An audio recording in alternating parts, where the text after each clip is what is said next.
안녕하십니까. 안 교수의 바깥세상 톡톡입니다. 동아시아가 앞으로 10년간 전쟁 위험 구간 데인저 존을 지난다. The Coming Conflict with China, Danger Zone 이란 책에서 이렇게 말합니다.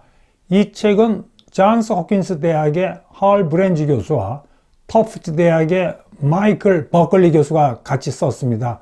근데 이 책에 하면 2027년에 전쟁 위험성이 제일 높다는 겁니다. 왜냐하면 이때쯤에서 동아시아에서 군사력이 균형이 일시적으로 차이나한테 유리하게 됩니다. 미국의 지금 서태평양에서 활동하고 있는 항공모함, 전투함, 폭격기가 대개 1980년대 레이건 행정부 때 진 거래요. 그러면 한 40년이면 퇴역을 하는데 요 시기가 한 2020년 중반이 됩니다. 대거 퇴역을 하면 미국 입장에서 전력의 공백이 생깁니다. 근데 인민해방군은 현대화 개혁을 원래 2034년인데 2027년으로 앞당겼죠. 그리고 뭐 공공연하게 2027년이면은 대만을 침공했다고 얘기하기 때문에 보다 정확히 말하면 대만이 지금 성급하게 추진하고 있는 군 현대화 계획이 2030년에 완성되고 좀 미국도 뒤늦게나마 막 전력 보강을 하고 국방비를 증강하고 있는데 이것도 한 2030년 초반에 돼야지 완성된다 그럽니다. 그렇기 때문에 2027년, 28년, 29년 딱 3년 일시적으로 3년간 중국이 동아시아에서 군사적인 우위를 점유할 수 있기 때문에 이때가 절호의 기회라는 겁니다. 자, 그럼 왜 전쟁을 일으키냐 이겁니다. 원래 뭐 차이나는 평화를 사랑하는 민족이라는데 그 이유는 역사를 이렇게 되돌아보면 이 패권국이 있고 이 도전국이 이렇게 막 도전을 하다가 지금 패권국은 미국이죠. 차이나가 중국만 그러면서 뭐 미국을 따라 막 도전하다가 어느 정도까지는 잘 나가는 승승장구 잘 나가는데 딱 정점을 때리고 다시 쇠락하기 시작하면은 이 도전국은 불안함을 느낀다는 겁니다. 야, 이제 뭐 미국을 따라잡을 줄 알았는데 뭐 미국이 한 3분의 2 갔다가 다시 쇠락하면은 그건 점점 더 어려워질지 모르기 때문에 약간의 성공할 가능성만 있으면 우월한 적죠. 미국 상대로 기습적인 선제 공격을 한다는 게 이 책에서 주장하는 데인저 존 이론인데 이 말을 역사적으로 뒷받침해 주는 게 진주만 기습이죠. 일본 제국주의자가 그냥 중국하고 전쟁 일으키고 난리치니까 미국이 이 일본에 대해서 금수 조치를 내리지 않았습니까? 석유, 철강. 근데 그 당시 일본은 에너지의 8, 90%를 미국에서 수입했거든요. 뭐 철강도 3분의 2 이상 수입했는데 이렇게 되면 일본 제국주의자들의 선택은 힘들게 여태까지 몇 년간 치러온 중일 전쟁을 포기하고 나오든지 아니면은 앉아서 스스로 고사하는 겁니다. 지금 조금 석유 비축을 하는데 미국이 금수를 해버리면 언젠가는 석유 자원이 고갈될 거 아닙니까? 그러면은 일본 경제하고 일본 군사력의 붕괴가 초일기이기 때문에 더 무너지기 전에, 그러니까 더 석유 자원이 바닥나기 전에 태평양 함대 본거지인 진주만을 기습 공격해가지고 미국의 태평양 함대, 즉 특히 항공모함을 그냥 다 침몰시켜 버리면 한 2년간은 이 태평양을 지배할 수 있을 것이다. 일본 제국주의 해군이. 그러면 그때 얼른 인도네시아 가서 뭐 석유 자원도 확보하고 말레이시아에서 이 고무가 전쟁을 수행하는데 굉장히 중요하지 않습니까? 이걸 확보해 갖고 이 서태평양의 절대 방위권을 확립하면은 미국이 뭐 들어오더라도 이제 뭐 이 동아시아를 지배할 수 있을 거라는 일본 제국주의자들의 허망한 꿈이었죠. 그리고 이 마이클 버클리 교수하고 할 브렌즈 교수가 저기 중국 공산당의 그 비헤이버를 이렇게 역사적으로 분석해 보니까 차이나는 특히 붉은 중국은 궁지에 몰리면은 언제고 적이 공격하라고 생각하면 더 상황이 악화하기 전에 먼저 기습적으로 선제 공격을 해버리는 어떤 역사적인 특성이 있다는 겁니다. 이게 전형적인 애가 한국 전쟁이죠. 이들이 북한을 사주해서 대한민국을 침범해라 그러놓고 유엔군이 참전해서 몰려가지고 압력강 가까이 유엔군이 가니까 자기들의 그 안보의 위협을 느끼니까 그냥 막 수십만 대군을 몰래 압록강 건너로 가게 해가지고 근데 굉장히 놀라운 사실, 수십만 대군이 그 압록강을 건너가는데 그때 유엔군이 몰랐어요. 하여튼 그 유엔군을 기습 공격해갖고, 그다음부터 일사천리로 유엔군이 밀려갖고, 평택까지 밀려갖고, 까딱 잘못하면 대한민국이 아주 없어질 뻔하지 않습니까? 그런데, 요렇게 선제 기습 공격을 할 때, 붉은 중국의 큰 특징은 상대국한테, 미국이나 그런 나라한테, 야, 초반에, 우리는 인구 많아. 10억이 넘어. 수백만 명이 희생당하더라도, 인민해방군이 희생하더라도, 우리는 싸울 거야, 미국하고. 그리고 그 정도 희생당하는 우리 중국 국내 정치적으로 감당할 수 있어. 그러면, 미국 같은 민주주의 국가는 뭐 이렇게 뒤로 물러설 수밖에 없죠. 그래서 결국은 한국전쟁도 그냥, 이 휴전협정하고 미국이 전쟁을 끝내지 않습니까? 1979년에 베트남을 또 기습 선제 공격하지 않습니까? 한 40만 대군 정도 끌고 막 확 들어가서 한 며칠 만에 하노이를 점령하려고 그랬는데, 이건 진짜 개망신 당하고 손 털고 진짜 대참패 당하고 나왔습니다. 왜 그때 차이나가 이 베트남을 선제 공격했냐 하면은, 이 베트남이 미국하고 싸울 때 그렇게 차이나가 도와줬는데 진짜 의리 없이 소련하고 손을 잡고 방위 조약을 맺고, 그 당시에는 소련하고 중국하고 관계가 안 좋았거든요. 그 다음에 동남아에서 유일한 차이나의 동맹국인 캄보디아를 그때 베트남이 침공했어요. 그렇기 때문에 그냥 기습 선제 공격을 했다가 지금 말씀드린 식으로 아주 개망신 당하고 나왔죠. 그런데 마이클 버클리 교수하고 할 브랜즈 교수에 하면은, 지금 중국이 어떤 데인저 존에는 전쟁 도발을 한 가능성이 큰 두 가지 위기의식을 느끼게 되는 겁니다. 하나는 경제 성장이 둔하죠. 이제 뭐 그 사이에 뭐 10%, 8% 고도 성장하던 중국의 신화가 끝났다. 이 성장률이 점점 떨어지지 않습니까? 그것도 이 공산당 간부들은 알고 있대요. 자기들 더 이상 옛날처럼 고도 성장 못하고 점점점 성장률이 떨어지면 중국 경제가 쇠락하고 미국하고 격차는 점점 커지는 거죠. 두 번째, 갈수록 엔타이 차이나 아젠다가 커지니까 전략적으로 점점 포위당하고 있습니다. 중국은 전략적으로 포위당하고 뭐 이 취약감을 느끼면 선제 공격하는 어떤 특성이 있다고 말씀드리지 않습니까? 근데 지금 갈수록 엔타이 차이나 아젠다가 강해지고 거세지고 있죠. 일본이죠.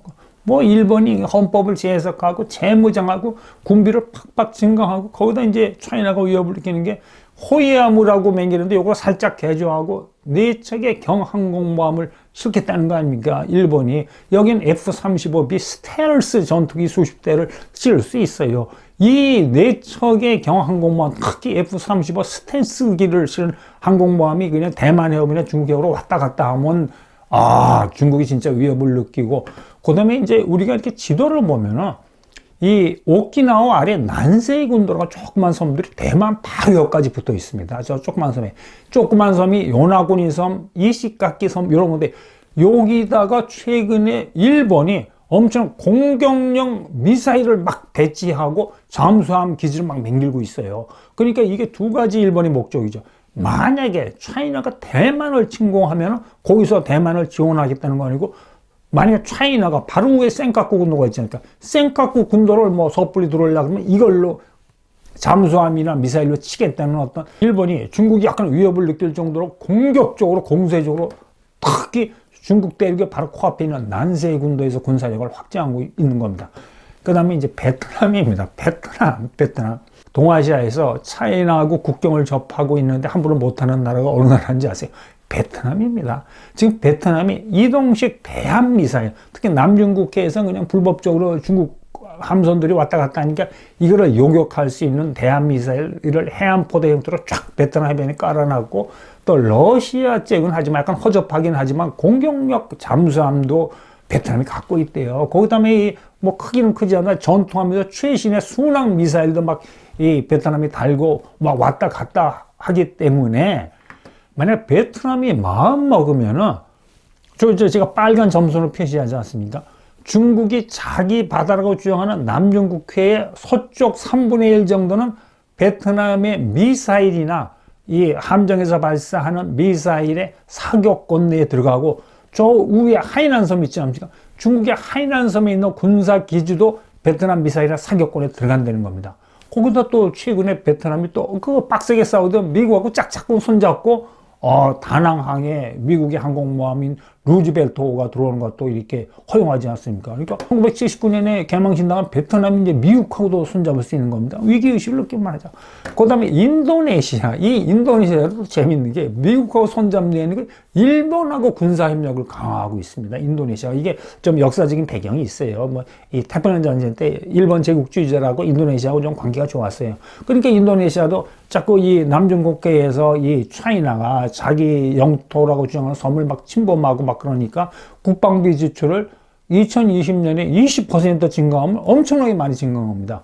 그다음에 작년에는 16%나 증강했습니다. 장거리 대한미사일을 대거 구입하겠다고. 그러니까 대한미사일을 자꾸 인도네시아고 베트남에 구입하는 거는 남중국해에서 중국 배들이 왔다 갔다 하면 쏘겠다는 거예요. 그 다음에 잠수함도 앞으로 3배를 늘리겠다는 겁니다. 잠수함이 굉장히 중요한 비대칭 전력 아닙니까? 우리나라가 인도네시아 잠수함도 수출했습니다.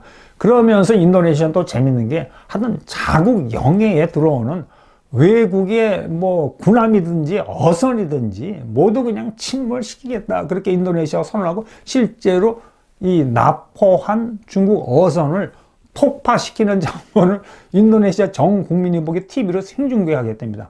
자, 그 다음에 이제 인도하고 히말라야에서 붙은 것 뿐만이 아니고 인도가 중국의 에너지 라인을 끊으려고 합니다.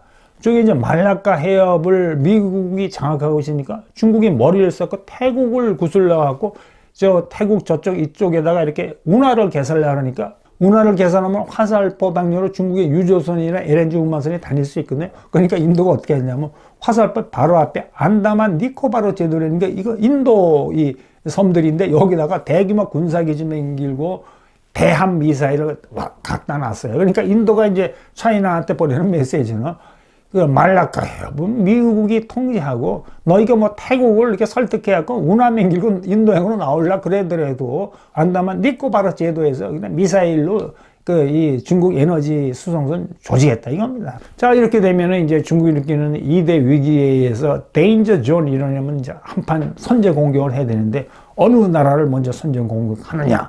첫째, 재팬은 선제 공격 안 할 거라는 게 이제 두 저자의 그 예측입니다. 왜냐면 뭐 센카쿠 군도로 기습 얼마 되지만 일본은 원체 세거든요. 두 번째, 베트남 작은 나라지만 만만치 않죠. 1979년에 개망신 나가지 않습니까? 베트남에 대해서는 차이나가 트라우마가 있어요. 그 다음 필리핀 정도면 그냥 한판 승부로 그냥 필리핀 해군하고 공군을 뭐 이렇게 완전히 초토화시킬 수 있는데 별로 실익이 없죠. 큰 차이나가 이 필리핀 같은 조그만 나라 건드려 갖고는 걔네 국제 지금 반반만 불러일으킬 실익이 없기 때문에 결국은 어디냐? 타이완입니다. 대만입니다. 작년 뭐 공산당 전당대회에서 대만을 무력 통일하겠다 그랬고 할 브렌즈 교수하고 마이클 버클리 교수에 의해도 이 중국의 행동, 베이징 행동을 이렇게 볼 때 2020년에 홍콩의 민주화 운동을 베이징이 무력으로 진압하고 나서는 대만에 대해서도 평화적으로 설득하고 통일할 이제 기회는 없다고 판단했던 겁니다. 특히 차이 총동은 그냥 이 시진핑 주석한테 그냥 사사건건 팍팍팍 정면 도전하지 않습니까? 가공할 정도의 위력으로 기습 선제 공격을 내는 겁니다. 수천 발의 미사일, 장거리 폭격기로 대만을 초토화시키는 건 물론이고 오키나와에 있는 미국 기지, 괌에 있는 앤더슨 미국 기지도 타격하고 일본 열대 일본 항공모함 전단에 모항이 있거든요. 여기도 타격한 겁니다.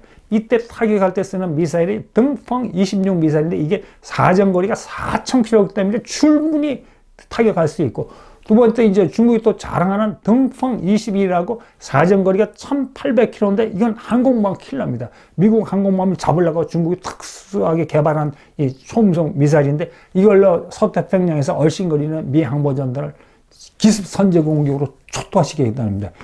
이게 이제 이 책에서 말하는 중국의 이 대인조전 전쟁 시나리오인데 저도 이 책을 읽고 약간 좀 저도 고개를 깨웠던 거는 게 뭐 중국이 대만을 기습 선제 공격하는 거는 이해가 되는데 미사일로 이 오키나와 괌에 있는 미국 기지를 선제 공격하면 이거는 진짜 진주막 기술같이 미국하고 전쟁하되는 거거든요. 근데 감히 중국이 이런 도전을 할 수 있을까? 이 책을 쓴 두 저자가 너무 과장하지 않는가 하는 생각을 했는데 이 얼마 전에 인민해방군의 공군이 H-6K라는 중국이 자랑하는 장거리 폭격기가 중국 본토에 쏘아갖고 쫙 수백 킬로를 날아서 괌 앤더슨 기지를 기습 폭격하고 앤더슨 기지를 초토화시키는 비디오 시뮬레이션을 공개한 적이 있대요. 여기서 우리 모두가 이 전쟁에 대해서 해석하는 걸 굉장히 주의할 필요가 있습니다. 여러분, 왜 진주만에 있는 미국 태평양 함대가 그렇게 속수무책으로 당했죠? 설마 일본 제국주의자들이 하와이까지 와서 기습 공격할 줄 몰랐던 겁니다. 이런 논리를 보면 괌 앤더슨 기지도 타격 당할 수 있다고 봐야죠. 오키나와 기지는 물론이고요. 자, 근데 또 두 번째 이러한 그 전쟁 가능성을 부추기는 게 중국 내부의 호전적 여론입니다. 인민해방군 태혁 장군이 뭐 국제적 세미나에서 3일 만이면 대만을 점령할 수 있다고 뭐 떠드는 건 물론이고, 황구시보의 2020년 조사에 하면 중국 인민의 70%가 대만을 무력 사용해서라도 통일해야 된다. 인민의 37%가 2025년이 대만을 무력으로 점령하는 가장 좋은 기회자고 대답했다고 합니다. 그 다음에 또 이제 걱정스러운 것은 이 시진핑 주석이 호전적인 매파, 대만을 무력 침공했다 주장하는 매파와 그냥 S맨으로 둘러싸였기 때문입니다. 이것이 이제 중국이 전쟁을 일으킬 가능성이 큰데, 그럼 어떻게 전쟁을 일으키냐? 뭐 지금까지 말씀드린 식으로 미국이 개입할 틈이 없게 속전속결로 그냥 대만을 그냥 막 점령해 버린 겁니다. 이게 가능한 게 중국의 국방비는 대만의 25배예요. 그 다음에 중국의 병력은 대만의 10배 이상이기 때문에 가능하다는 건데, 말씀드린 기습적으로 선제 공격을 하면서 그때 붉은 중국이 미국에 대해서 보내는 메시지는, 만약에 미군이 개입하면은 이 대만 통일 전쟁에 설사 수백만 명의 희생자가 생기더라도 미국하고 전쟁하겠다는 강한 의지를 워싱턴에 전달하는 겁니다. 사실 이게 그냥 단순한 허풍은 아닌 게, 6.25 전쟁 때 그냥 인해 전술을 해서 그냥 그 어떤 중국 젊은이들의 목숨을 그냥 이 연합군의 기관총 앞에 쓰러지게 하면서 그냥 이 저자에 하면 그때 뭐 중국의 젊은이들이 한 100만 명 가까이 피해를 입었다고 합니다. 이거는 사상자를 다 포함하는 거죠. 이런 식으로 희생을 하면서도 연합군은 그냥 평택까지 몰아내고 내지 않았습니까? 이렇게 되면 미국은 진퇴양난입니다. 만약에 대만의 지상군을 파견하면 3차 대전이죠. 왜냐하면 핵 보유국끼리 그냥 붙는 겁니다. 근데 이거를 무기라면 엄청난 굴욕이고, 사실 동아시아에서 뭐 한국, 일본과의 동맹이 붕괴되고, 그 다음에 만약에 인민해방군이 대만을 점령하면 단순히 이렇게 뭐 남의 일이 아니고 대만이 불침 항모가 됩니다. 그러면서 일본하고 이 필리핀, 동남아 왔다 갔다 하는 것도 차단할 수 있고, 중국이 마음만 먹으면, 그 다음에 실질적으로 미국이 서태평양을 포기하게 되는 거죠. 그러면 시진핑 주석이 말하는 대로 태평양을 미국하고 중국하고 나눠 갖는 겁니다. 자, 그러면 제가 여러분한테 드리는 질문은, 이렇게 중국이 원하는 대로 완벽한 승리가 가능할까요? 아니죠. 만약에 대만이 우크라이나처럼 이 중국과 국경이 육지로 붙어 있으면 가능한데, 대만 해협이 있지 않습니까? 100km가 넘는 거친 파도. 그러기 때문에 이 마이클 버클리 교수하고 할 브렌즈 교수가 주장하는 것은 대만 해협하고 대만 해변이 인민해방군의 킬링 존이 될 거라는 겁니다. 지금 대만의 방위 전략은 국방부의 4분의 1을 새로운 신의 함정을 건조하고 뭐 최신형 잠수함을 건조하는 쓰고 있는데, 이거 안 된다는 거예요. 이거 건조하고 정상적으로 운영하는데 3년, 5년 걸리는데, 그 사이에 중국 인민해방군이 쳐들어온다는 겁니다. 그리고 또 대만이 뭐 최신형 전투기, 최신형 아브람스 탱크 이거 구입하는데, 최신형 전투기 아무리 갖다 놔봤자 중국이 선제 공격하면 미사일로 이거 다 끄기도 전에 아무 쓸모가 없고, 그 다음에 대만이 아무리 최신형 탱크 가져서 뭐 씁니다. 중국 인민해방군이 상륙 안 하면 말짱 꽝 아닙니까? 이러기 때문에 이런 그 전략을 쓰지 말고, 대만 해협에서 인민해방군은 그냥 쑥대밥 맹들고 초태알 맹기는 비대칭 무기 전략을, 고슴도치 전략을 써야 되기 때문에 엄청나게 많은 지대함, 특히 이동식 발사 미사일을 대만 해협에 쭉 깔고, 저걸 그러면 하마스 같이 이렇게 딱 쏘고 나서 도망가는 이동식 그 미사일이죠. 그다음 무장 드론. 우크라이나 전쟁에서 굉장히 이 효과를 발휘하지 않습니까? 스마트 기뢰를 쫙 대만 해협에 깔아놓는 거예요. 스마트 기뢰는 이렇게 쫙 그렇게 바닷속에 깔아놓고 중국의 수백 척의 어떤 이 상륙주정이나 수송선 염을 그냥 바바방 수레로 터뜨려 버린 겁니다. 그러면 수레를 오다가 수레에 터지든지 수레를 피하려고 그러면 상륙을 못 하는 거죠. 그 다음에 설사 일부가 이 대만 해안에 상륙을 해도 대만 해안이 깨버리게 됩니다. 거기다 엄청나게 첨단 지뢰망을 팍 쳐놓으면 오다가 그냥 이 인민해방군이 그 난리가 나고, 그 다음에 이제 중국군이 이렇게 이 상륙하기 위해서 이렇게 군인들을 저쪽 중국 본토에서 태우면 그때부터 엄격한 그 미국의 도움으로 전자 교란, 재밍하고 이 통신을 교란시키면 인민해방군이 대혼란이기 때문에 대만 해협을 킬링존으로 쓸 수 있다 이겁니다. 자, 그럼 미국의 전략을 간단히 요약하면, 첫째는 대만의 직접적인 군사 개입은 안 하지만 이 중국과 서방 세계의 대결 구도로 확산시키는 겁니다. 그렇게 되면 엄청나게 미국하고 유럽, 이 일본 같은 동맹국들이 중국에 대해서 경제 제재를 할 수가 있죠. 특히 아까 말씀 인도, 호주가 말라카 해협하고 그 저쪽에 그 안다만 쪽에 에너지 봉쇄로를 딱 차단해 버리면은 차이나는 굉장히 난감합니다. 지금 우크라이나 전쟁으로 서방이 이렇게 많은 경제 제재를 해도 러시아가 그래도 잘 버티는 거는, 러시아는 자연 석유하고 천연가스 무한정 있으니까 버티는 거죠. 근데 차이나는 달라요. 필요한 뭐 에너지의 3분의 2 정도를 수입해야 되고 거의 중동에 의존하고 있거든요.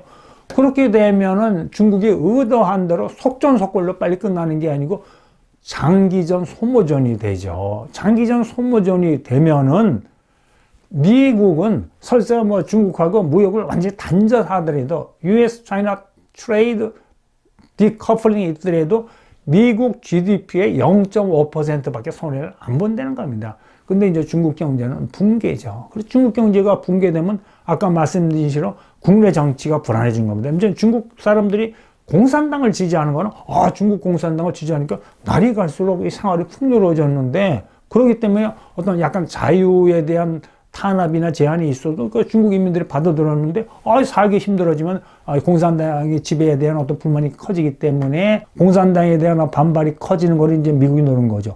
그리고 이 같은 그 중국의 속전속결 전략이 성공하기 위한 절대적인 조건은 대만 해협과 대만 인근의 주변 바다의 제해권과 제공권을 인민해방군이 완벽하게 장악하고 있어야 됩니다. 100% 장악하고 있어야 됩니다. 그런데 미국의 입장에서는 그 제해권하고 제공권의 일부만 깨트려도 이 승리의 기회를 이쪽으로, 이 미국 쪽이나 대만 쪽으로 몰아올 수 있는 거죠. 그렇기 때문에 이제 미국이 그 쓰는 작전은 이 동아시아나 동중국해나 남중국해에서는 통상적으로 그냥 중국 함정만 보면 그냥 파괴해버리고 격침시켜버린 거예요. 왜냐하면 중국이 앤더슨 공군기지나 저 오키나와에 있는 미 함정이나 미 그 전투기를 파괴했기 때문에 이거는 일종의 바다에서 전쟁이거든요. 보는 대로 파괴하고, 그 다음에 그 사이에 중국이 남중국이 엄청나게 공들여서 한 10여 군데 해상 군사기 장관 매겨놓지 않습니까? 저거 안 그래도 미국이 파괴하고 싶은데 그냥 잘됐다 그러지, 그냥 미사일 그냥 비행기 보내니까 초토화시켜버리면 그 사이에 중국이 10억의 군사기지 맹기가 그냥 말짱 꽝 되고, 한 세대 동안 중국 이 공산당이 이렇게 엄청 돈과 노력을 투입해서 이 인민해방군이 군사력이 그냥 뭐 무력화되는 거죠. 결과적으로 말하면 중국이 그렇다고 뭐 옛날에 과거 일본 제국주의자처럼 무조건 항복하지는 않기 때문에 미국도 완벽한 승리를 못하고 그냥 장기전으로 질질 끌고 가는 겁니다. 그러면 결국은 중국몽이 깨지고 중국은 몰락한다 이겁니다. 자, 그럼 제가 이제 마지막으로 마치기 전에 한 가지 말씀드리니까, 이건 지금 현재 흥미전전한 시나리오인데 과연 이 책을 믿을 수 있느냐? 저는 두 가지 측면에서 상당한 이 신뢰성이 있다 보니, 첫째, 이 책을 제가 읽어보니까 각주가 엄청나게 많아요. 어떤 통계나 무슨 얘기를 자기 생각은 에세이식으로 이야기한 게 아니고 객관적인 자료를 보고 맹일었더라고요.